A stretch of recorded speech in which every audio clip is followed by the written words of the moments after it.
ஒரு வேத பகுதியை எடுத்துக்கொள்ளுங்கள். 1 சாமுவேலின் புஸ்தகம், 1 சாமுவேலின் புஸ்தகம் முதல் அதிகாரத்தில் 27வது வசனத்தை நாம் வாசிக்க போகிறோம். 1 சாமுவேல் 1ஆம் அதிகாரம் 27வது வசனம். ஒருத்தர் வாசிக்கிறீங்களா? இந்த பிள்ளைக்காக விண்ணப்பம் பண்ணினேன், நான் கர்த்தரிடத்தில் கேட்ட என் விண்ணப்பத்தின்படி எனக்கு கட்டளையிட்டார். ஆமென். கர்த்தருக்கு ஸ்தோத்திரம். இங்கே ஒரு ஒரு ஒரு ஸ்திரீ, ஒரு தேவ மனுஷி, இன்றைக்கு கிறிஸ்தவ சபைகளில் ஜெபம் என்பதற்கு அடிப்படையாக ஒருவரை நாம் அடையாளப்படுத்துவோம் என்றால், ஆமென், ஜெபத்திற்கு பெண்களில் நாம் அடிப்படையாக அடையாளப்படுத்துவது அன்னாளைத்தான் நம்ம அடையாளப்படுத்துகிறோம். ஆண்களில் தானியேலை அடையாளப்படுத்துவோம். எத்தனை பேர் ஜெபம் பண்ணி இருந்தாலும் இவர்களுடைய ஜெபம் என்பது சாதாரணமான ஜெபங்கள் அல்ல. இங்கே ஒரு ஸ்திரீ அவங்க வாழ்க்கையில் ஒரு அழகான திரும்பி வருதலை கர்த்தர் கட்டளையிட்டார். இப்போ நம்ம இன்னைக்கு வந்திருக்கோம், 9வது நாளில் ஜெபிக்க வந்திருக்கோம். இந்த நாளில் ஜெபம் பண்ணிட்டு நீங்கள் போறீங்க. கர்த்தர் இதற்கு ஒரு திரும்பி வருதலை கர்த்தர் வைத்திருக்கிறார். இன்னைக்கு வந்து ஜெபம் பண்ணிட்டு, ஆண்டவரே எனக்கு இந்த காரியத்தில் உதவி செய்யும், இந்த காரியத்தில் எனக்கு சகாயம் பண்ணும் என்று நீங்கள் ஆண்டவரிடத்தில் வந்து ஜெபம் பண்ணிட்டு கிளம்புறீங்க. உங்களுக்கு இந்த ஜெபத்திற்கு ஒரு திரும்பி வருதலை கர்த்தர் வைத்திருக்கிறார். என்ன? ஒரு திரும்பி வருதல். இன்னைக்கு வந்து விண்ணப்பம், இனி ஒரு பெற்றுக்கொள்ளுதலின் நாட்கள் இருக்கிறது. இன்னைக்கு நான் இயேசுவின் நாமத்தில் பகல் வேளை சொல்லுகிறேன், இதற்கு முன் வந்த விண்ணப்பித்த சில காரியங்களுக்கு இன்றைக்கு பதில், இன்றைக்கு ஜெபித்த சில காரியங்களுக்கு இனிமேலும் பதில். ஆமாம், இது நீங்கள் சொல்ல வேண்டிய வார்த்தை. இந்த 27வது வசனம் அன்னாள் சொன்ன வார்த்தை அல்ல, நீங்கள் சொல்ல வேண்டிய வார்த்தை. அந்த இடத்துல நீங்கள் சொல்கிறாப்புல இந்த வசனத்தை படிங்க. இந்த பிள்ளைக்காக விண்ணப்பம் பண்ணினேன், நான் கர்த்தரிடத்தில் கேட்ட என் விண்ணப்பத்தின்படி எனக்கு கட்டளையிட்டார். கடைசி பகுதியை மட்டும் பாடிங்க. நான் கர்த்தரிடத்தில் கேட்ட என் விண்ணப்பத்தின்படி எனக்கு கட்டளையிட்டார். ஒரு முறை கூட சொல்லுங்க. நான் கர்த்தரிடத்தில் கேட்டேன், என் விண்ணப்பத்தின்படி எனக்கு கட்டளையிட்டார். ஒரு ஆமே. நிச்சயமாக நான் சொல்கிறேன், இந்த வசனத்தை உங்கள் வாழ்க்கையில் சொல்லுகிற ஒரு தருணம் இயேசுவின் நாமத்தில் உங்களுக்கு வருவதாக. நீங்கள் சொல்லணும், நான் ஆண்டவர்கிட்ட என்னென்ன கேட்டிருந்தனோ அதெல்லாம் எனக்கு ஆண்டவர் தந்தார் அப்படின்னு நீங்கள் சொல்லுகிற ஒரு நாள் உங்கள் லைஃப்பில் கண்டிப்பாக வரும், கண்டிப்பாக வரும். ஆண்டவர் ஜெபத்திற்கு பதில் தருகிறவன். இன்னைக்கு நீங்கள் பலவிதமான கண்ணீர், வேதனை, பிரச்சனை, பாடுகள், மனதில் ஏற்பட்டு இருக்கிற துக்கம், அப்படி நடுவில் நீங்கள் வந்திருக்கலாம். இந்த 27ஆம் வசனத்தை கர்த்தர் உங்கள் வாழ்க்கையாய் மாற்ற, உங்கள் அனுபவமாக மாற்ற, உங்கள் வாழ்க்கையின் அனுபவமாக மாற்ற நான் உங்களை வாழ்த்துகிறேன். நீங்கள் விசுவாசித்தால் தெய்வ மகிமையை காண்பீர்கள். அல்லேலூயா. ஆமென். ஆண்டவர் நல்லவர். நான் 30 வருடத்தை தாண்டி ஊழியம் செய்கிறேன். இந்த 30 வருடம் என் ஊழியத்தில் ஆண்டவர் ஜெபத்திற்கு பதில் தருவாரா என்று கேட்டால் அது 100% உண்மை. ஆமாம், 100% உண்மை. அதனால் இந்த 27ஆம் வசனம் இந்த 9வது நாளில் உங்கள் வாழ்க்கையில் அப்படியே ஆவதாக. இன்னைக்கு மட்டும் இல்லை, உங்கள் வாழ்க்கை முழுவதிலும் இதை ஆண்டவர் உங்களுக்கு தருவாராக என்று நான் உங்களை வாழ்த்துகிறேன். ஆமென். நீங்கள் தெய்வ சமூகத்திற்கு வருகிற ஒவ்வொரு நிமிஷமும் இந்த வார்த்தையை சொல்லணும். எவ்ரி டே நீங்கள் ஆலயத்திற்கு தெய்வ சமூகத்தில் ஜெபிக்க வரும் பொழுதெல்லாம் இந்த வார்த்தையை நீங்கள் சொல்லணும். எப்படி? என் விண்ணப்பத்தின்படி எனக்கு கட்டளையிட்டார், எவ்ரி சர்வீஸில் உங்கள் பதில் இப்படித்தான் இருக்கணும். பாஸ்டரையா, நான் போன வாரம் வந்து ஜோம் பண்ணிட்டு போனேன், என் விண்ணப்பத்தின்படி எனக்கு கட்டளையிட்டார். ஆமாம், ஞாயிற்றுக்கிழமை ஜோம் பண்ணிட்டு போனேன், என் விண்ணப்பத்தின்படி எனக்கு கட்டளையிட்டார். இனி இது வந்து எவ்ரிடே உங்கள் வாயின் வார்த்தையாக இருக்கணும். சரியா? அந்த வசனத்தின் மேலே கை வச்சு நீங்கள் ஒரு 20 செகண்ட், ஒரு 20 வினாடிகள், ஆமாம், ஒரு ஜெபம் பண்ணிடுங்க. இதை அப்படியே என் வாழ்க்கையில் நான் எடுத்துக்கிறேன்ப்பா, எடுத்துக்கிறேன்.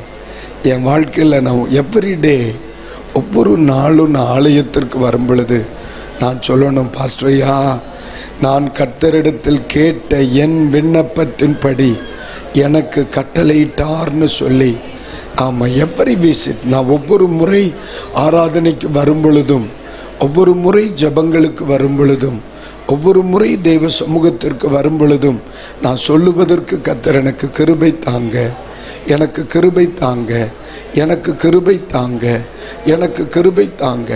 இது என் வாயின் வார்த்தையாகவே நான் எடுத்துக்கிறேன், என் வாயின் வார்த்தையாகவே நான் எடுத்துக்கிறேன். கர்த்தருக்கு ஸ்தோத்திரம். இப்போ நீங்கள் இன்னைக்கு நீங்கள் எந்த காரியத்திற்காக ஜெபிக்கிறீங்களோ அதை இப்போ ஒரே ஒரு வார்த்தை ஆண்டவர்கிட்ட சொல்லிடுங்க. இன்னைக்கு நான் இந்த காரியத்திற்காக ஜெபம் பண்ண வந்திருக்கேன்ப்பா, இந்த வசனத்தை அந்த காரியத்தில் எனக்கு அற்புதமாக மாற்றி கொடுத்துருங்க ஆண்டவரே. இப்போ நான் உங்களுக்காக ஜெபிக்கிறேன்.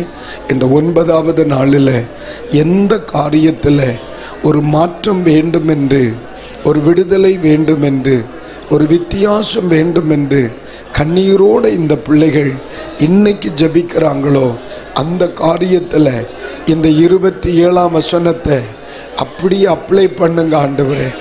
என் விண்ணப்பத்தின்படி எனக்கு கட்டளையிட்டார், என் விண்ணப்பத்தின்படி எனக்கு கட்டளையிட்டார்.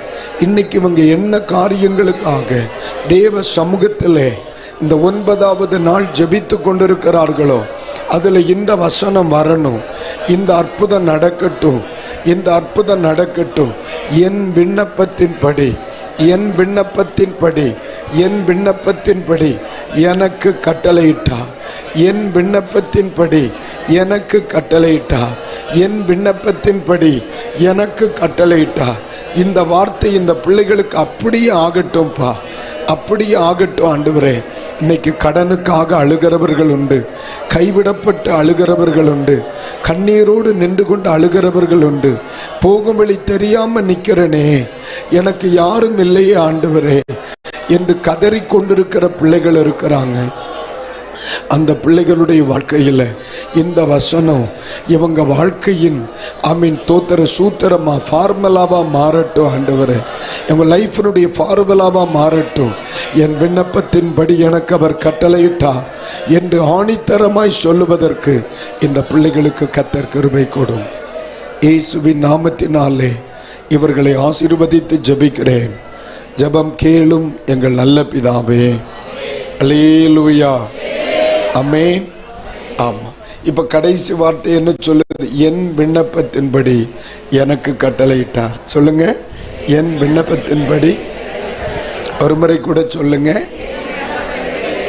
மார்தட்டி சொல்லுங்க, என் விண்ணப்பத்தின்படி எனக்கு கட்டளையிட்டார். ஆமென், அல்லேலூயா. பிறர் உங்களுக்கு என்ன செய்ய வேண்டும் என்று நீங்கள் விரும்புகிறீர்களோ அதை நீங்கள் அவர்களுக்கு செய்யுங்கள். உங்கள் பக்கத்தில் இருக்க கையை பிடிச்சி சொல்லுங்க, உங்கள் விண்ணப்பத்தின்படி உங்களுக்கு அவர் கட்டளையிடுவார், உங்கள் விண்ணப்பத்தின்படி கர்த்தர் உங்களுக்கு கட்டளையிடுவார். ஆமென். ஆமாம், முகத்தை பார்த்து சொன்னீங்களா? Very good, very good, thank you. ஆண்டவர் உங்கள் மேல் கிருபையாயிருப்பாராக, கிருபையாயிருப்பாராக. ஒவ்வொரு முறை ஆராதனைக்கு வரும் பொழுதும் இந்த வார்த்தையை நீங்கள் சொல்றதுக்கு உங்களுக்கு அற்புதம் என்ன நடந்திருக்கும்டா. எவ்ரி சர்வீஸ் நீங்கள் ஆண்டவருடைய சமூகத்தில் வரும் பொழுதும் இந்த வார்த்தை நீங்கள் சொல்லுவீங்க, என் விண்ணப்பத்தின்படி எனக்கு அவர் கட்டளையிட்டார். இந்த வார்த்தையை சொல்லணும். இந்த ஊழியத்தை நான் வாழ்த்துறேன், இந்த ஊழியரை நான் வாழ்த்துறேன், இந்த இடத்துல வந்திருக்கிற தேவ பிள்ளைகளை நான் வாழ்த்துறேன். கர்த்தர் உங்கள் மேல் கிருபையாய் இருப்பாராக. சரி, இந்த அம்மா ஜெபம் என்கிற ஆயுதத்தை பயன்படுத்துகிறார்.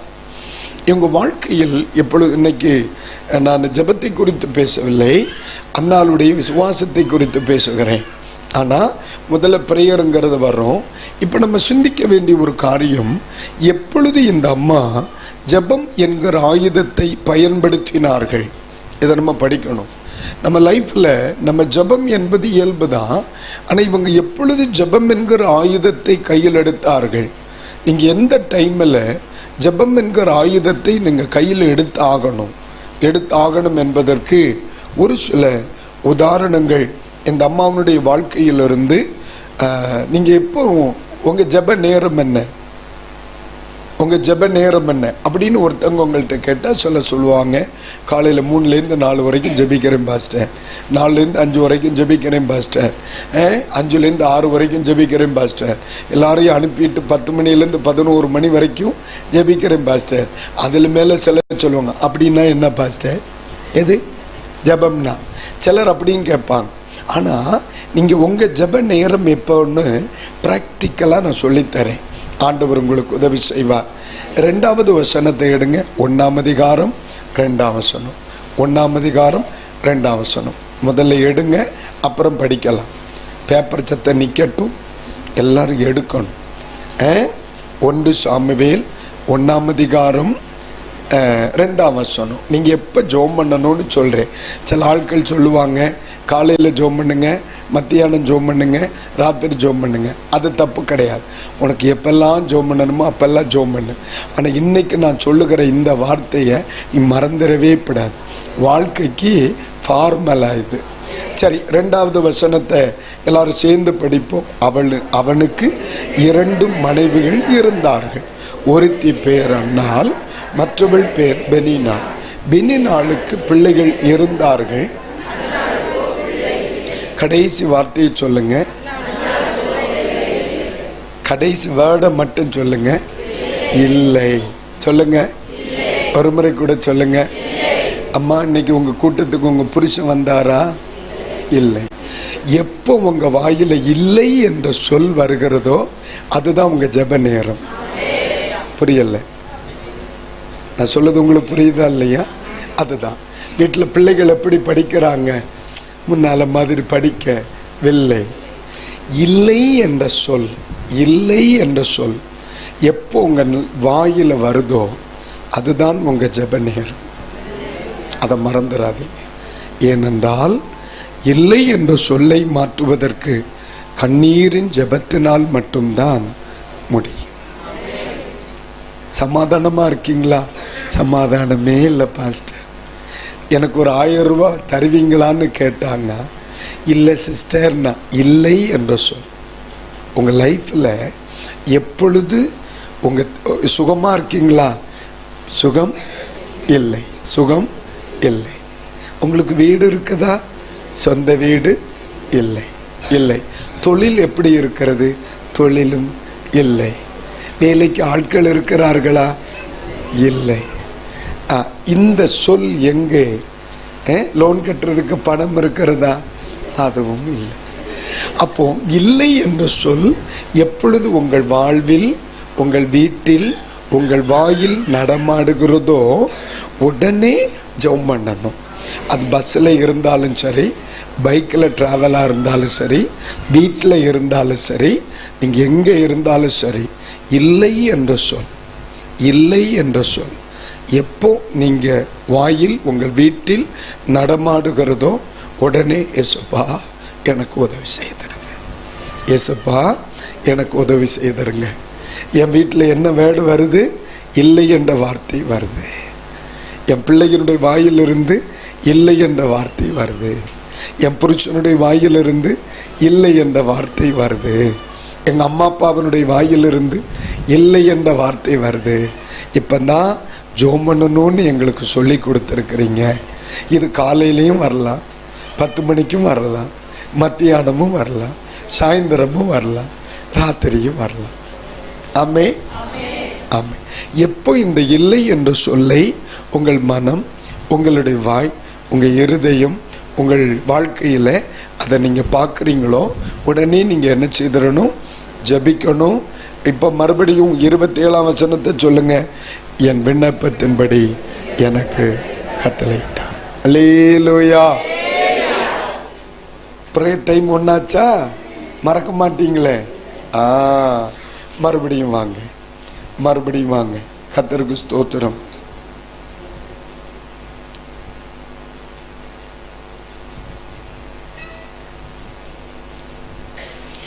அதனுடைய 5ஆம் வசனத்தை படிங்க.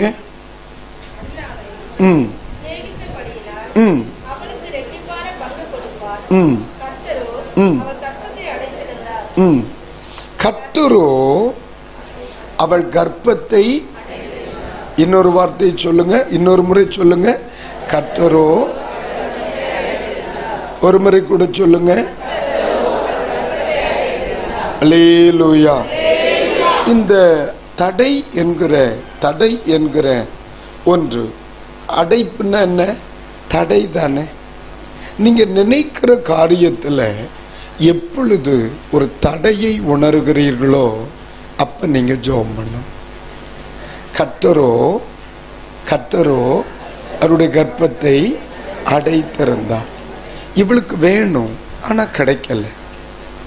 இவ விரும்புறா, கிடைக்கல. அவ ஆசைப்படுறா, கிடைக்கல. ஒரு அடைப்பு, ஒரு தடை வருது. அப்ப நம்ம வாழ்க்கையில நீங்க எப்ப ஜெபிக்கணும்? நீங்க நல்லா டிராவல் பண்ணிக்கிட்டே இருக்கிறீங்க, ஒரு தடையை பார்க்குறீங்க. உடனே ஆண்டவரே, நான் நல்லா தான் போயிட்டு இருந்தேன், என் வாழ்க்கையில் ஒரு தடை எனக்கு தெரியுது. இந்த தடையை நீங்கள் உணரும் பொழுது ஜெபிக்க தவறிவிடக்கூடாது. ஆமென். எப்பொழுது உங்க லைஃப்ல தடை என்கிற எல்லா நேரமும் தடை இருக்காது. சில நேரத்தில் நல்லா போயிட்டு இருக்கும், உங்களுக்கு தெரியும். ஒரு பிரேக், ஒரு தடை குறுக்கெடுக்கிற மாதிரி உங்களுக்கு ஃபீல் ஆகும். உடனே என்ன செய்யணும்னா, உங்கள் லைஃப்பில் நீங்கள் மறந்துடக்கூடாது. நீங்கள் பைக்கில் போயிட்டு இருந்தீங்கன்னா பைக்கை ஓரம் கட்டிடணும். அதில் எந்த மாற்று கருத்தும் இல்லை. ஒரு தடையை நீங்கள் உணர்றீங்க, நல்லா தான் போயிட்டுருக்கிறேன், ஆனால் இந்த இடத்துல ஒரு பிளாக் தெரியுது, எனக்கு ஒரு தடை தெரியுது. இந்த இடத்துல இது வர வேண்டிய அவசியம் இல்லை, இந்த இடத்துல இந்த முட்டுக்கட்டை வர வேண்டிய அவசியம் இல்லை. உடனே அந்த இடத்துல நின்றுட்டு, நான் என்னுடைய பழக்கம் சொல்கிறேன், காரை ஓரம் கட்டிடுவேன், உடனே பைக்கை ஓரம் கட்டிடுவேன், தெய்வ சமூகத்தில் நிற்பேன். ஆண்டவரே, இந்த யாத்திரையில் எனக்கு ஒரு தடை தருகிறது, என்னன்னு எனக்கு தெரியல அப்படின்னு சொல்லி உடனே தெய்வ சமூகத்தில் ஜெபம் பண்ணிடுவேன். ஏனென்றால் தடைகளை தகர்க்க அவரால் மட்டும்தான் முடியும். முதல்ல இல்லாய்மையை மாற்ற அவரால் மட்டும்தான் முடியும். ஆமென். 2, தடைகளை மாற்ற அவரால் மட்டும் முடியும். அப்ப இந்த இடத்துல என்ன வேர்டு சொல்லுவீங்க? அவர் கர்ப்பத்தை அடைத்திருந்தார். அந்த அடைப்பு அப்படிங்கிற வார்த்தைக்கு நம்ம என்ன வேர்டு சொல்ல போறோம்? தடை என்று சொல்ல போகிறோம். அல்லேலூயா. ஏன் அப்படின்னு சொன்னா, சில நேரங்களில் பொறாமை தடையாக இருக்கும், சில நேரங்களில் பிசாசு தடையாக இருக்கலாம், சில நேரங்களில் நாமே தடையாக இருக்கலாம், சில நேரங்களில் கர்த்தரே தடைவாக இருக்கலாம். அதனால தடைகளை பார்க்கும் பொழுது தேவ சமூகத்தில் ஒத்தாசைக்காக ஜெபிக்க வேண்டும். ஆமென். தேவ சமூகத்தில் ஒத்தாசைக்காக ஜெபிக்கணும். ஒரு அல்லேலூயா. அப்ப ஃபர்ஸ்ட் பிரேயர் டைம் என்னது? இல்லை. நான் கடைசியில் நான் சொன்னது பூரா திருப்பி கேட்பேன். மண்டே ஆட்டே சரி. ஒன்றென்னது? இல்லை. 2வது தடை. சரி. 3வதாக நீங்க எப்ப ஜெபம் பண்ணணும் அப்படின்னு சொன்னா, கர்த்தருக்கு ஸ்தோத்திரம், அதனுடைய 6ஆம் வசனத்தை படிங்க.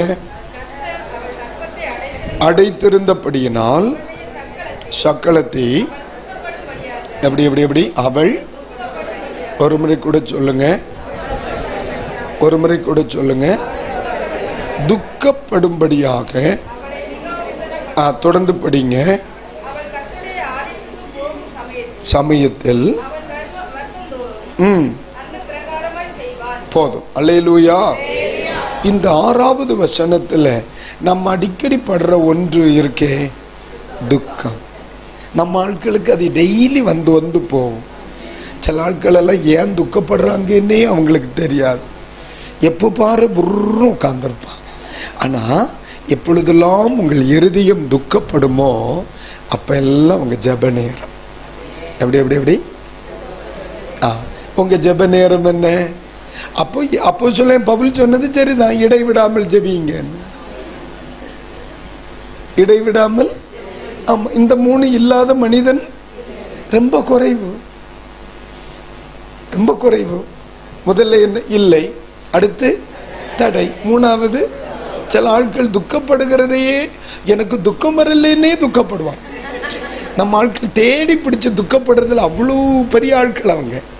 அப்போ இல்லை என்ற சொல் வரும் பொழுது என் ஜெப நேரம், தடை என்கிற வார்த்தை வரும் பொழுது என் ஜெப நேரம், துக்கம் என்கிற ஒன்று எப்பொழுது என் இருதயத்தை ஆளுகை செய்யுமோ, இனி நான் ஜெபிக்காமல் தொடரக்கூடாது. எப்போ என் மனதை துக்கப்படுத்துகிற ஒரு காரியம் நான் கேட்டுட்டேன், என் இருதயத்தை துக்கப்படுத்துகிற ஒரு காரியம் என் வாழ்க்கையில் வந்துருச்சுன்னா, ஒரு நிமிடம் கூட அந்த துக்கத்தோடு நீங்கள் ட்ராவல் பண்ணக்கூடாது, அந்த துக்கத்தோடு நீங்கள் எதையும் செய்யக்கூடாது. ஏனென்றால் இப்போ துக்கம் உங்களை தான் பாதிச்சிருக்கு. இதோடு நீங்கள் ட்ராவல் பண்ணுனா அது உங்கள் புருஷனை பாதிக்கும், உங்கள் மனைவியை பாதிக்கும். இந்த துக்கத்தோடு மாமியாருக்கு சோறு கொண்டு போவேன், அந்த வார்த்தை அவங்கள பாதிக்கும். அப்படியே நீங்கள் ஆலயத்துக்கு வருவீங்க, வந்துக்கிட்டு எல்லாரும் கைத்தட்டுவாங்க, நீங்கள் கைத்தட்ட மாட்டீங்க. எல்லாரும் பாட்டு பாடுவாங்க, நீங்கள் பாட்டு பாட மாட்டீங்க. இது பாஸ்டர் பார்த்துட்டு கடுப்பாகிடுவார், அது அவரை பாதிக்கும். அப்போ இதிலிருந்து என்ன தெரியுது? உங்கள் துக்கத்தை, உங்கள் துக்கம் என்கிற ஒன்று உங்களுக்குள்ள வந்த உடனே டக்குன்னு ஜெபம் பண்ணிடணும். இந்த துக்கத்தின் அதிர்வை ஆண்டவரிடத்தில் சொல்லிடணும். அங்கே இருந்து தான் ரியாக்ட் ஆகாது, ரியாக்ட் ஆகாது. நீங்கள் வேற யாருக்கிட்ட இதை காட்டினாலும் ரியாக்ட் ஆகும். புருஷன்ட்ட காட்டினா ரியாக்ட் ஆகும், பிள்ளைகிட்ட காட்டினா கையில் இருக்கிறத டமால்னு உடைச்சிருவான், அது ரியாக்ட் ஆகும். அதனால என்ன, நிறைய நம்முடைய துக்கம் டிராவல் ஆகிறதுனால தான் அடுத்தவங்களை பாதிக்குது.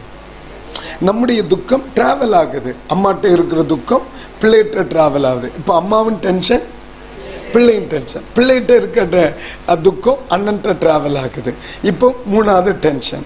இப்போ ஒரு ஆளிடத்தில் இருந்த துக்கம் டிராவல் ஆகி ஆகி எல்லா பயலுளையும் முட்டா பயலுளே ஆகுது. இப்போ வீடே என்ன சொல்லுது? வீட்டில் சோறு இருக்கு, திங்க நாள் இல்லை. ஏன்? ஒரு ஆளிடத்தில் ஏற்பட்ட வைப்ரேஷன் எல்லாரும் என்ன செய்திருக்கு?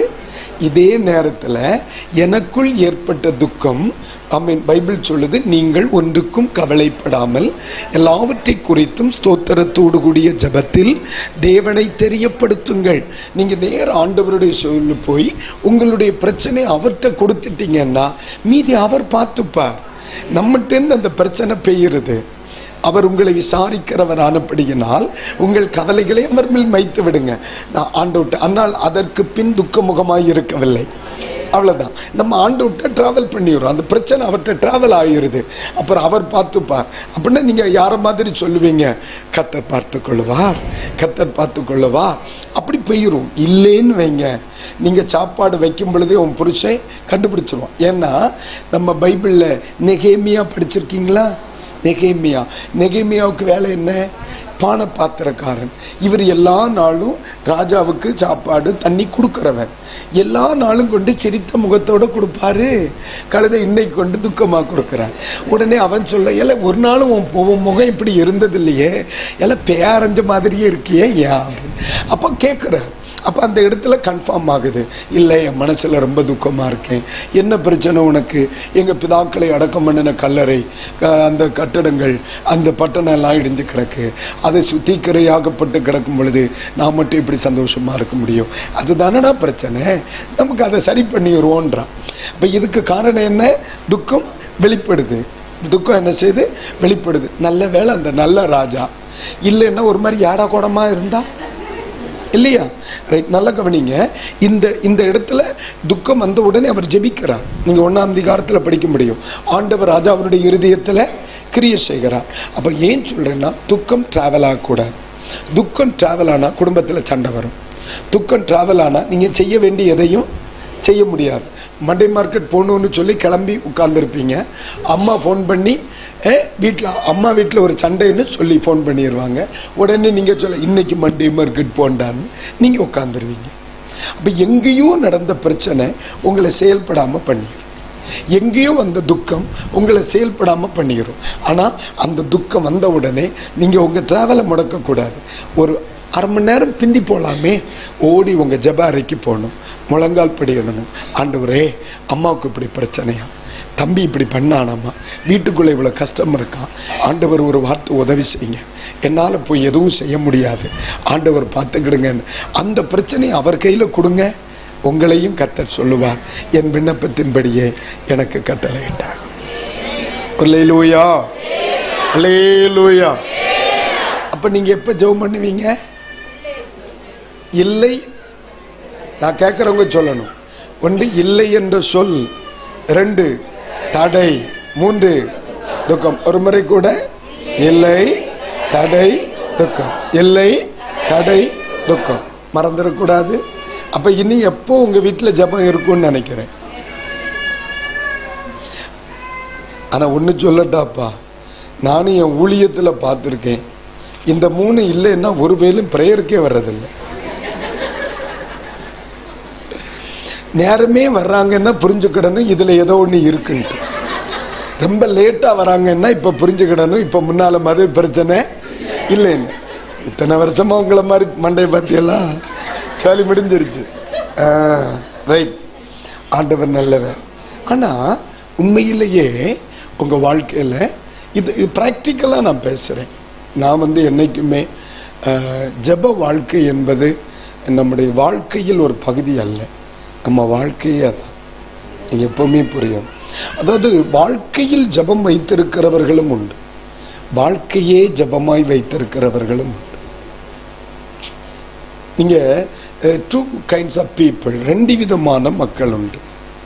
அதாவது ஜெபிக்க தெரியும், ஜெபிக்க தெரியும். அதாவது வாழ்க்கையில் ஜெபம் வைத்திருக்கிறவர்கள் யார்? தேவைக்கு மட்டும் போய் ஜெபம் பண்ணுவாங்க, வாழ்க்கையே ஜெபமா வச்சிருப்பாங்க. அவர்களுக்கு இவர்களுக்கு என்ன வித்தியாசம் தெரியுமாம்மா? சொல்றேன்.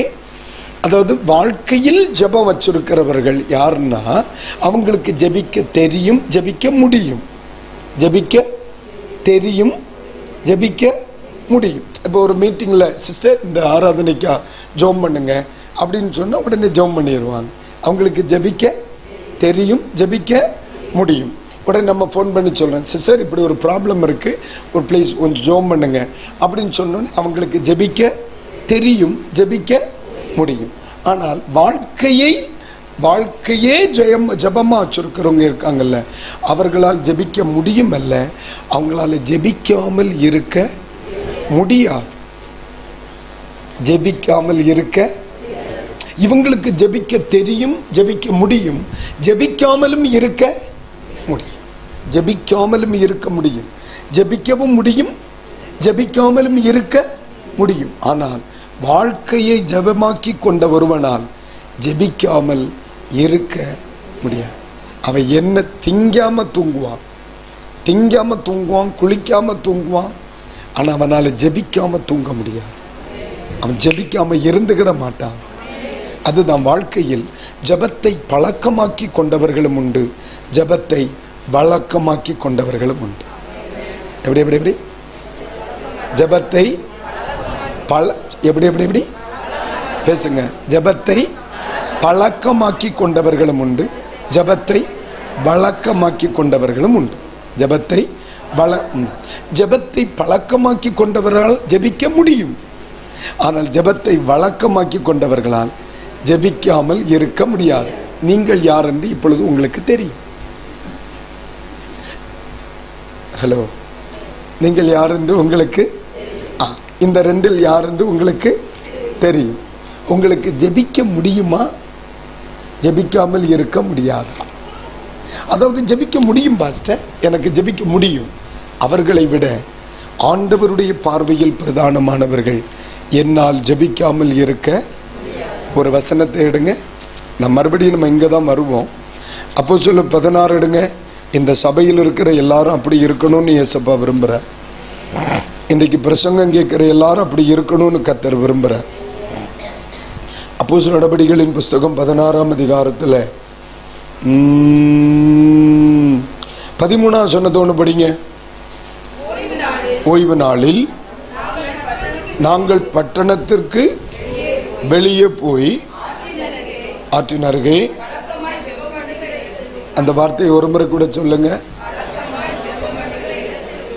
ஒரு முறை கூட சொல்லுங்க. பழக்கமா வழக்கமா? அப்போ சொன்ன பவுலின் ஜெபம் பழக்கமா வழக்கமா? அவருடைய வழக்கத்தின் அனுபவம் என்ன? அடி பெண்ட உருவி சிறையில போட்டிருக்காங்க, அடிச்சு பெண்ட உருவி சிறையில போட்டிருக்காங்க. அன்னைக்கு ராத்திரி உட்காந்து சிறையில உட்காந்து என்ன செய்யறார்? நம்மளா இருந்தா என்ன செய்யறோம்? ஏசப்பா ரொம்ப அடிச்சு விட்டானே, ஒரு வாரம் லீவ். நம்மளா இருந்தா என்ன சொல்லியிருப்போம்? ஆமா, நான் என்ன எல்லை கல்லு பிடுங்கனாலே அடிச்சான், இயேசுவ சொன்னனால தானே அடிச்சான். இந்த அடிக்கு காரணமே யாரு தான்? நீங்க தான். ஒரு மாசம் லீவு உமக்கு. ஏரியா பக்கம் வந்துடப்பட யாரையாவது வச்சு ஜோம் பண்ணிக்கிடும். ஜபமும் பண்ண கிடையாது, ஒன்றும் கிடையாது. ஏன்னா அடி கொண்டுட்டானே இல்ல. எலும்புல தேய்வு, சதைவுல தேய்வு, நரம்பு வீங்கி இருக்கு, சதை உருண்டு இருக்கு, தலை டொம்முன்னு இருக்கு. இப்படிம்பா அவ்வளவுதான். செகண்ட்ல ஸ்கேன் எடுத்துட மாட்டாங்களே. அப்ப நீங்க நல்லா கவனிச்சுக்கணும். ஆனா இந்த மனுஷனால ஜெபிக்காம இருக்க முடிஞ்சுதா? இல்ல இல்ல. எப்படி நம்ம படிக்கிறீங்க? 23வது சொன்னது படிங்க. அவர்களை அநேக அடிகளை அடித்த பின்பு வைத்து காக்கும்படி அடிப்பண்ட உருவிட்டான்களா? அடுத்த சொன்ன படிங்க. அவன் பெற்று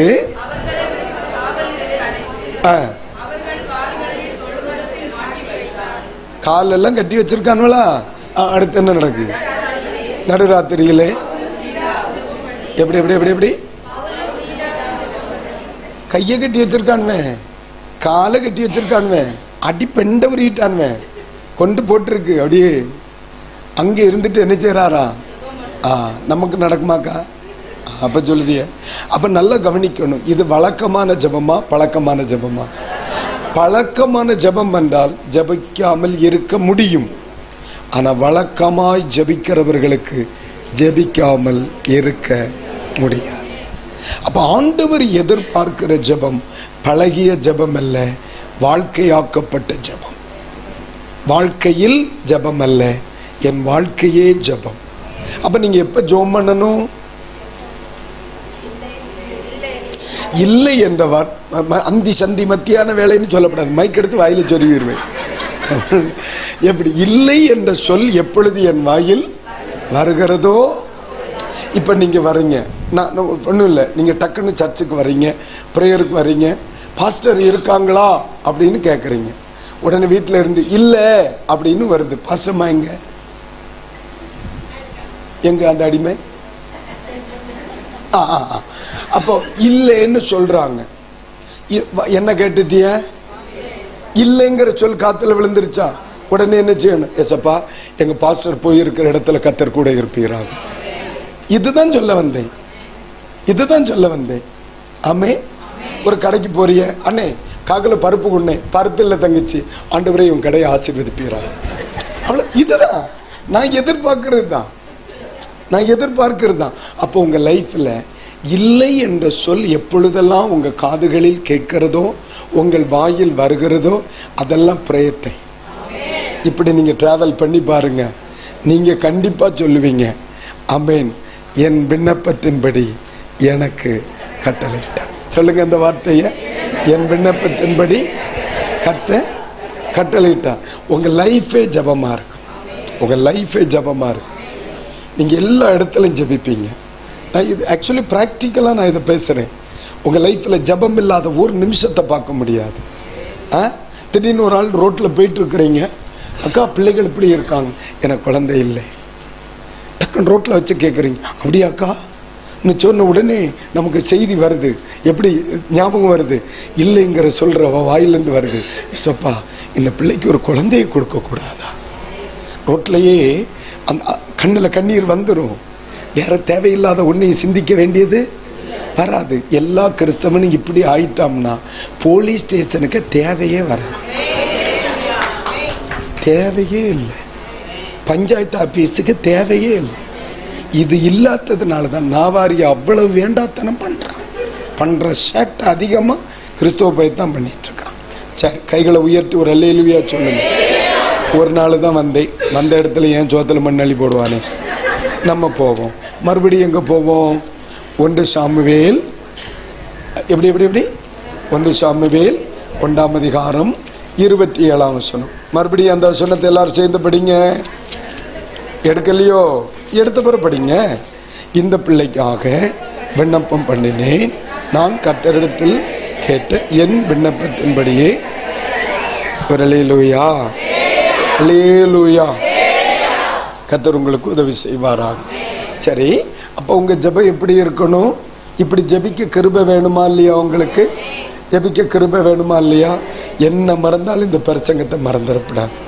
என்ன, சில ஆட்களுக்கு ஏதாவது பிரச்சனை வந்தால் பக்கத்து வீட்டில் இருந்து அண்ணி அப்படின்னு சொல்லி வேலையை ஆரம்பிச்சிருவான். இந்த சொல்லியெல்லாம் வைக்கப்படாது. எப்போ வாழ்க்கையில் மன துக்கம் வருதோ உடனே ஓடி போயிடணும். நம்ம சரி, நம்ம வீடுகளில் நம்ம குட்டி குட்டியாக தான் இருக்கும் சில வீடுகளெல்லாம், சில வீடு நல்ல பெருசாக இருக்கும். எப்போவுமே உங்கள் ஜெப பாய், விரித்த பாய் மடக்கக்கூடாது.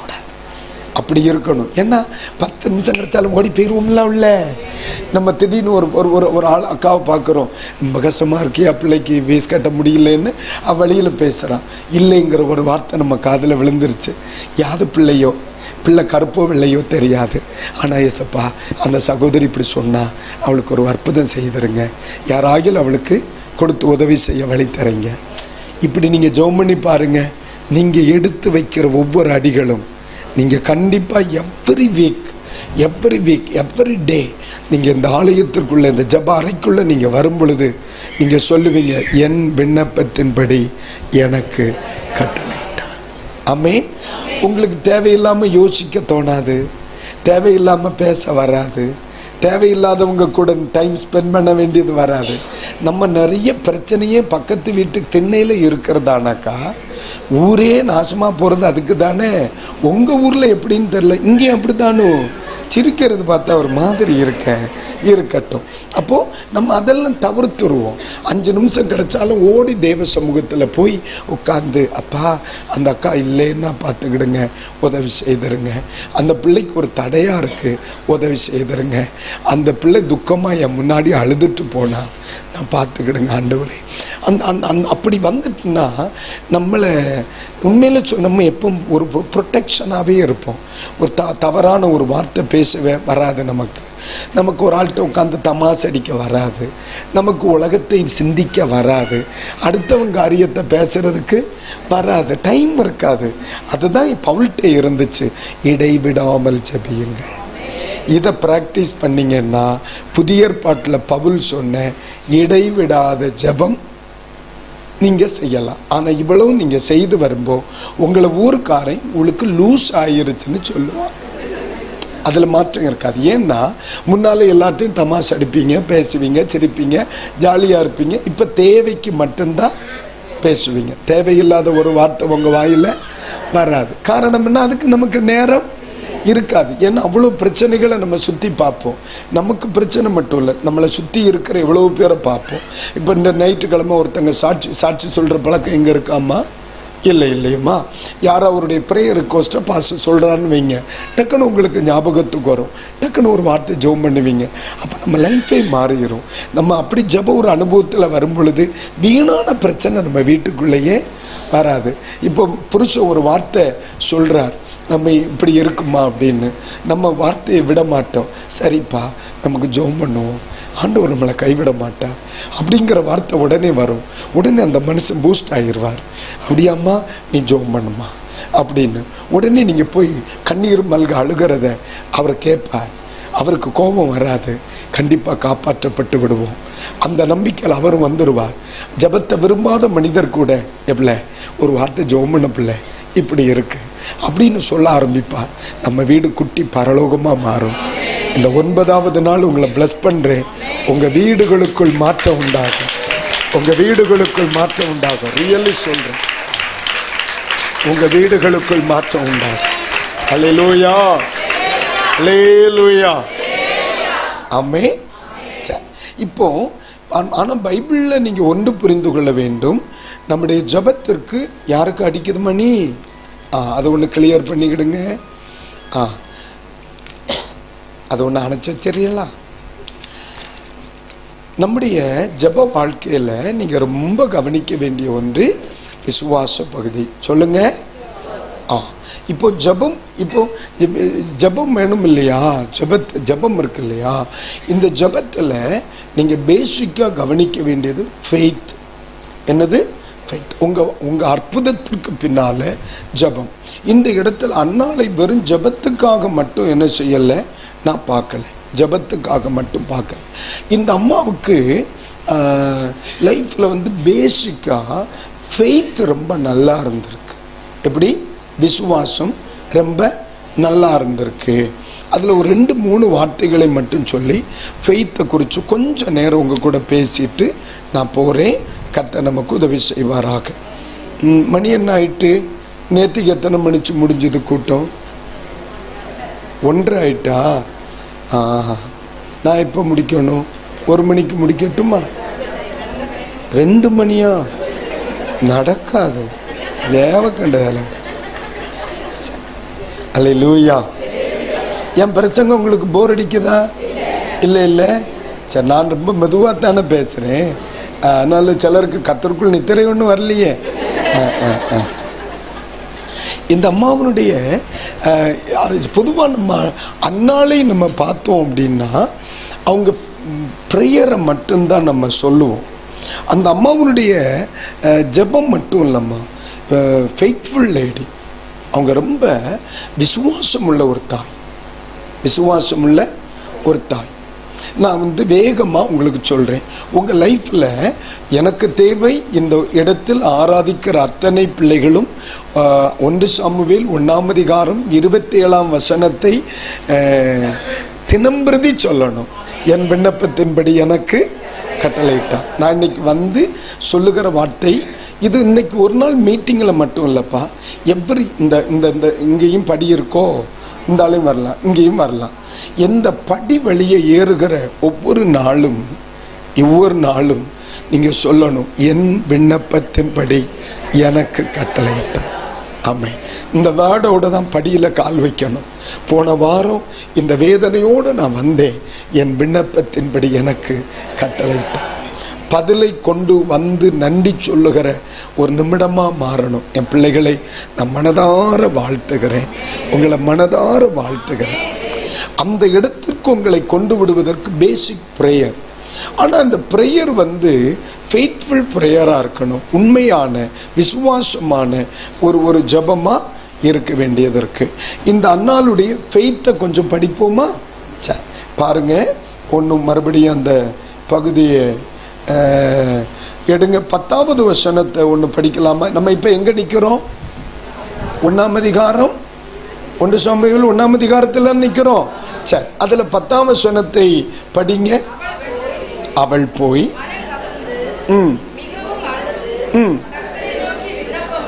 வெயிட் கர்த்தரை நோக்கி ஒரு முறை கூட சொல்லுங்க. அப்ப இந்த இடத்துல ஃபெய்த் இருக்கா? இந்த இடத்துல விசுவாசம் என்ற வார்த்தை இருக்கா? கர்த்தரை நோக்கி. அப்ப இந்த அம்மாவுக்கு யார் மேல விசுவாசம் இருந்திருக்கு? கர்த்தர் மேல விசுவாசம் இருந்திருக்கு. இந்த அம்மாவுக்கு யார் மேல ஃபெய்த் இருந்திருக்கு? அப்போ நம்முடைய ஜெபம் வேலை செய்யணும்னா முதல்ல ஜெபித்தை கேட்கிறவர்கள் மேல விசுவாசம் வரணும். இன்னைக்கு நிறைய பேருக்கு ஜெபம் இருக்கு, ஆனா ஜெபத்தை கேட்கிறவர் மேல விசுவாசம் இல்லை. அப்ப முதல்ல அன்னாளுக்கு யார் மேல விசுவாசம் இருந்து? எல்லாரும் எழுதுங்க, தேவன் பேரில் விசுவாசம். எழுதுங்க, தேவன் பேரில் அல்லது கர்த்தர் பேரில். அங்க நம்ம இயேசுவை சொல்லுவோமா? பழைய ஏற்பாட்டில் இயேசுவை சொல்லுவோமா? சொல்ல மாட்டோம். தேவன் பேரில் அல்லது கர்த்தர் பேரில் சொல்லுவோம். அந்த அம்மாவுக்கு யார் மேல விசுவாசமா இருக்கணும்? கர்த்தர் பேரில். சொல்லுங்க, கர்த்தர் பேரில். அல்லேலூயா. ஆமென். இதை நீங்க எழுதுங்க. நான் இதை கொஞ்சம் கூட புரிகிற மாதிரி சொல்லித்தருவேன். தேவன் பேரில் விசுவாசம் அப்படின்னு. சரி, கதையா சொல்லவா? இந்த அம்மாவுக்கு ஆண்டவர் பேர்ல விசுவாசம் இருந்துச்சு. சரி, ஆகார் சாராய் இருக்காங்கல்ல, சாராய் இருக்காங்கல்ல, சாராய் யார்? அது ஆபிரகாம் மனைவி. ஒரு நாள் ஆண்டவர் வீட்டுக்கு வர்றார். சாராய் கிழவி அந்த ரூமில் இருக்கு, கிழவர் இங்கே இருக்கார். கிழவர்கிட்ட ஆண்டவர் சொல்லுதார், இல்ல அடுத்த வாரம் 3 முறை நான் வரும்பொழுது உன் பஞ்சாதி கையில ஒரு குழந்தை இருக்கும் பார்த்துக்கன்னு. உடனே அவன் கிழவி அங்கே இருந்துட்டு சிரிக்க. நான் சொல்லுவது உங்களுக்கு புரியுதா இல்லையா? அந்த கிழவர் ஒரு வார்த்தை கூட ஏத்தா பேசல. அந்த பாட்டியம்மாவால அதை ஏற்றுக்கொள்ள முடியல.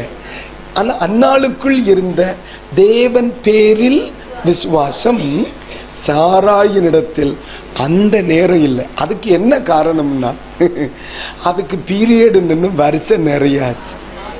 நேர சொல்லிடுது ஸ்திரீகளின் வழிபாடுன்னு தான் இருக்கு. அது என்ன வழிபாடுன்னு சொல்லி அடுத்து வேற சாமி கோயிலுக்கு பேரப்படாது பத்தியா, அதனால தான் நேர சொல்லிடுது. ஆமாம்மா, இதெல்லாம் 30 வருட பிராக்டிஸ். ஏன் பெனானி தோத்துறோம். என் பிள்ளை 15-16 வருஷம் இருக்குமாடா என் கூட இருந்தா இருக்கிறான். அப்ப நான் என்ன சொல்லுதேன்னா, இந்த வார்த்தையை சொல்ல என்ன காரணம்னா, வழிபாடு. அப்ப வேற வழிபாடு இருக்கு போல, நீ படக்கொளுத்த போயிருவான் வெடி வழிபாடு நடத்துறதுக்கு. அந்த வழிபாடு இல்லை, இது வேற வழிபாடு. அப்ப கவனிக்கணும். அந்த அம்மாவுக்கு பீரியடு நின்று வருஷமாயி போச்சு. அதால நம்ப முடியல. ஆனா ஆண்டவர் சொல்லுதார், இல்ல அடுத்த முறை நான் வரும் பொழுது உன் மனைவி ஒரு குழந்தையை அணைத்து கொண்டிருப்பாள். அப்ப அந்த இடத்துல தேவன் பேரில் விசுவாச தளர்வு இருக்கிறது. விசுவாச தளர்வு இருக்கு. அந்த விசுவாச தளர்வு யாருக்கு இல்லை? அன்னாளுக்கு இல்லை. அப்ப நல்லா கவனிக்கணும். நம்முடைய லைஃப்ல ஒவ்வொரு மிராக்களுக்கு பின்னாடியும் அற்புதத்துக்கு பின்னாடியும் நம்ம ஆண்டவர் பேர்ல வச்சிருக்கிற விசுவாசத்தை மட்டும் ஸ்ட்ராங்கா வச்சிருக்கணும். நான் சொல்ல நீங்க புரியுதா இல்லையா? நீங்க ஆண்டவர் கர்த்தர் கைவிட மாட்டார், கர்த்தர் கைவிட மாட்டார், கர்த்தர் கைவிட மாட்டார். நீங்க ஒரு இடத்துல நிற்கும் பொழுது அதான் புருஷனை பார்த்து அதான் கர்த்தர் கைவிட மாட்டார். அந்த வேர்டு தான், அப்பா கர்த்தர் உங்களை கைவிட மாட்டார், மக்களை கர்த்தர் உங்களை கைவிட மாட்டார். இந்த வேர்டை நீங்க ஆண்டவர் மேல உள்ள அந்த உறுதியை இன்னும் உறுதியாக்கிக்கிட்டே இருக்கணும். கர்த்தர் ஏதாவது செய்வார், கர்த்தர் ஏதாவது செய்வார், அவர் கைவிட மாட்டார். இந்த விசுவாசம் தான் உங்களை தூக்கி நிறுத்துமே தவிர, அதுக்கு மேல அவர் உங்களுக்கு உதவி செய்யலைன்னா உங்களுக்கு அல்ல, அவருக்கு கெட்ட பேரு. நீங்க இந்த உறுதியை சொல்ல சொல்ல சொல்ல பிசாசும் கேட்டுட்டு இருக்கிறான். நான் சொல்ல புரியுதா இல்லையா? ஆமே, ஆமா. உங்களுக்கு கெட்ட பேரோ இல்லையோ, ஆண்டவருக்கு கெட்ட பேரு. இன்னைக்கு நிறைய பேரை கொல்லாம வச்சிருக்கிறதே அதான். இவனை கொன்னா எனக்கு கெட்ட பேர், அதனால வாழ்ந்துட்டு போட்டும். ஆமா, வசனத்தின்படிதான் சொல்லுதே. சீனாய் வனாந்தரத்தில் வச்சு அத்தனை இஸ்ரவேலனையும் அவர் போட்டிருக்கணும். அத்தனை இஸ்ரவேலனையும் அவர் நினைச்சாரு கம்பர்ல கொன்னுவோம்ட்டு. மோசே கரெக்டா போய் சொல்லுதார், இப்ப நீர் அவனால கொன்னா எகிப்துல எல்லா பயிலும் சொல்லுவான், இந்த கடவுளால கொண்டு போய் சேர்க்க முடியல, அதனால வழியில கொன்னு போட்டாருன்னு சொல்லுவாங்க. அதனால நீர் என்ன செய்ய வேண்டாம், கொல்ல வேண்டாம், பிறகு உம்மால முடியாதுன்னு சொல்லுவார். உடனே தான் அவரது யோசிக்கிறார், ஆமா என்ன எல்லாம் கலந்த தப்பா சொல்லுவானுவே. ஆமா, இங்க இருந்து ரொம்ப ரோசம் பிடிச்சி இவனால கூட்டிட்டு போனார்.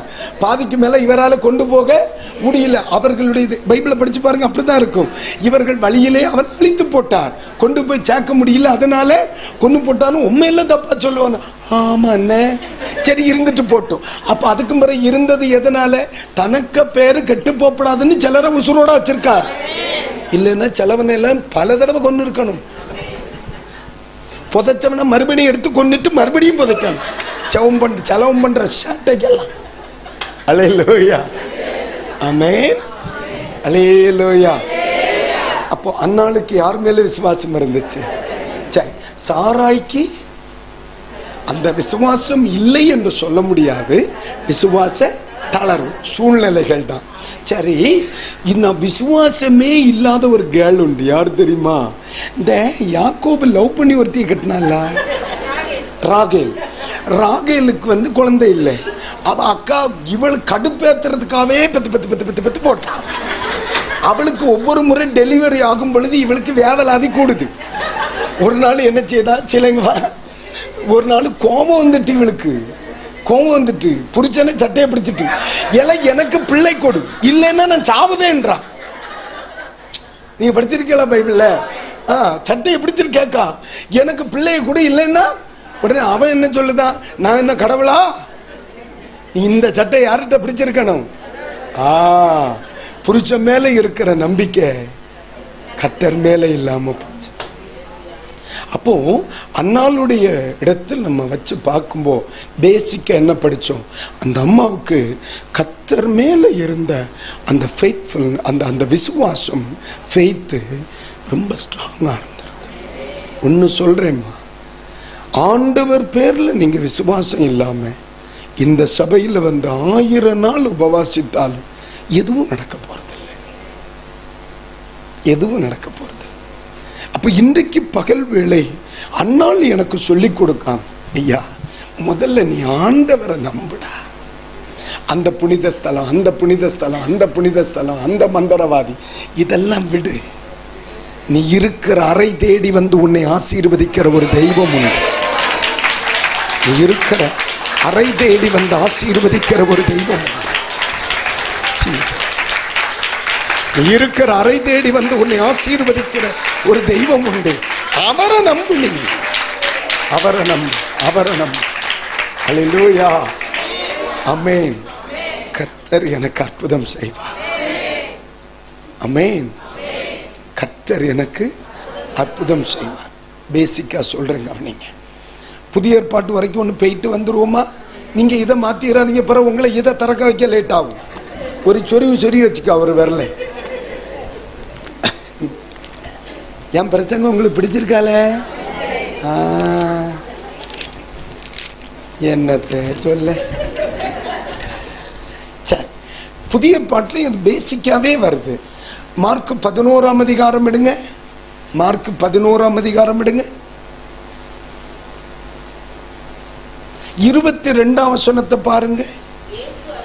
இயேசு அவர்களை நோக்கி, எப்படி எப்படி எப்படி இயேசு சொல்லிக் கொடுத்தார். 1 சாமுவேல் 1ஆம் அதிகாரம் 27ஆம் வசனம், என் விண்ணப்பத்தின்படி கர்த்தர் எனக்கு கட்டளையிட்டார். இந்த வார்த்தை உங்களுடைய வாழ்க்கையில் நிரந்தரமாகணும்னா சகலவற்றையும் ஆண்டு நடத்துகிற தெய்வத்தின் பேரில் விசுவாசமை. இது யாரு சொல்லிக் கொடுத்த ரகசியம்? இயேசு சொல்லிக் கொடுத்த ரகசியம். ஆண்டவர் செய்வார், ஆண்டவர் செய்வார், ஆண்டவர் செய்வார். கர்த்தர் கைவிட மாட்டார். எதன் மேல் விசுவாசம்? ஆண்டவர் மேல். ஏம்மா உங்களை பார்த்து நான் கேட்கிறேன், இந்த இடத்துல நீங்க இன்னைக்கு வந்தீங்களே, நீங்க ஆண்டவர் பேர்ல நம்பிதானே வந்தீங்க. ஆமென். அப்ப அதை அறிக்கையிடலாமா? நான் கர்த்தரை நம்புறேன்யா. அவர்கிட்டயே சொல்லுங்க, நான் உங்களை நம்புறேன்ப்பா, நான் உங்களை நம்புறேன்ப்பா.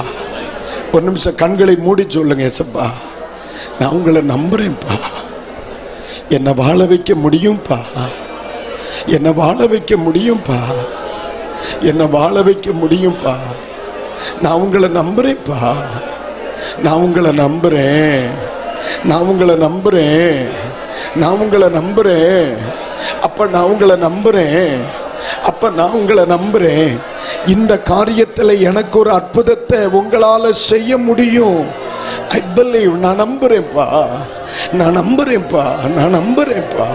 என்னை வாழ வைக்க முடியும்ப்பா, இந்த கடன்ல இருந்து என்னை விடுதலையாக்க முடியும்ப்பா, என் கடன்ல இருந்து என்னை விடுதலையாக்க முடியும்ப்பா, என் குடும்பத்தில் ஒரு மாற்றத்தை ஏற்படுத்த முடியும்ப்பா, முடியும்ப்பா, முடியும்ப்பா, என்னை வாழ வைக்க முடியும்ப்பா, என் முடியும்ப்பா, முடியும்ப்பா, முடியும்ப்பா, முடியும்ப்பா, முடியும்ப்பா. அப்பா உங்களால முடியும்ப்பா. நான் சந்திக்கிற பிரச்சனையை விட நீங்க பெரியவருப்பா. நான் சந்திக்கிற பிரச்சனையை விட நீங்க பெரியவருப்பா. என்னை எதிர்த்து நிக்கிற சத்துருவை விட நீங்க பெரியவருப்பா.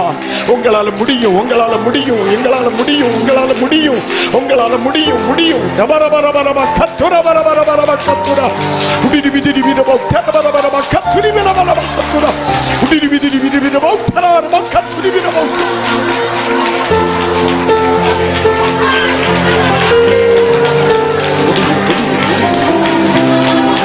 முடியும், முடியும், முடியும், முடியும், முடியும். முடியும் முடியும் முடியும் முடியும் முடியும். உங்களால முடியும். என்னை வாழ வைக்க முடியும். என்னை வாழ வைக்க முடியும். என்னை வாழ வைக்க முடியும். என் குடும்பத்தை வாழ வைக்க முடியும்.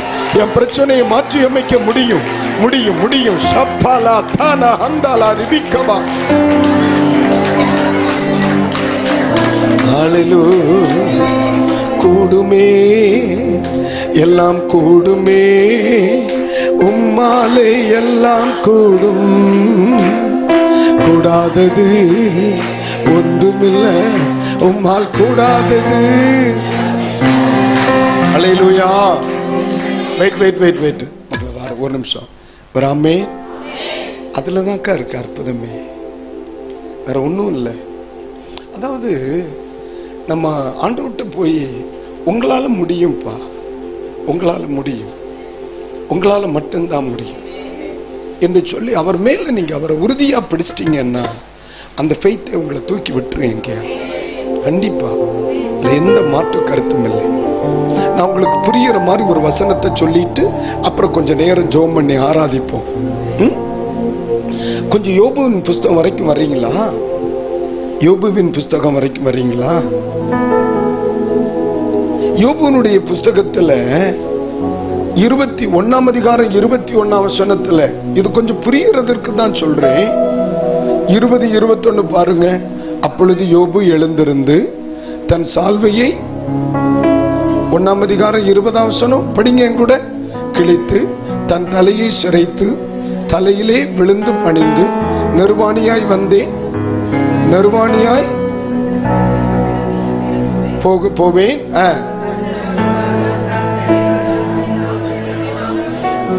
அல்லேலூயா. ஒரு நீங்க புரியுற மாதிரி நான் ஒரு காரியத்தை சொல்றேன் பாருங்க. யோபுவுக்கு இருந்த கழுதைகள் செத்து போச்சு இல்லைங்களா?